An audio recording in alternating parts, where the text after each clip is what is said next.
नगरपालिकेमध्ये देखील आपण पाहिलं असेल की महायुतीच्या सगळ्यात जास्त जागा निवडून आल्या आणि महानगरपालिकेमध्ये देखील मॅक्झिमम ठिकाणी महायुतीचं वातावरण आहे.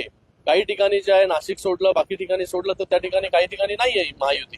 तर मला वाटतं अशा परिस्थितीमध्ये जो काही परम्युटेशन कॉम्बिनेशन कोणाबरोबर सत्ता स्थापन करतायत, ज्या विचारांच्या विरोधामध्ये आपण लढलो अशा लोकांबरोबर सत्ता स्थापन कोण करत असेल तर मला वाटतं हा सर्वस्वी प्रश्न जो आहे तो त्यांचा आहे.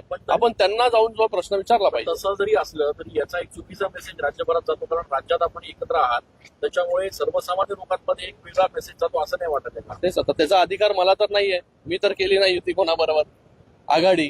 तर मला वाटतं ज्यांनी आघाडी केली त्यांना जर आपण हा प्रश्न विचारला तर त्याच्याबद्दल चांगलं उत्तर जे आहे ते देऊ शकतात. आव्हान वाटतंय, कारण नाशिकच नाही, ठाण्यात 200हून अधिक बंडखोर आपल्या पक्षाचा विरोध आहे.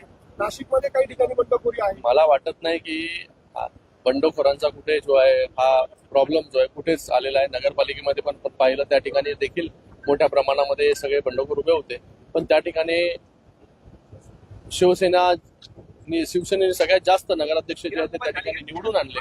स्ट्राईक रेट नगरपालिकेमध्ये देखील 135 जागा, बरोबर ना, 135 जागा आपण लढलो आणि 135 जागेमधून 64 ते 70 जागेवरती नगराध्यक्ष शिवसेनेचा पहिली वेळ जो आहे तो त्या ठिकाणी बसलेला आहे.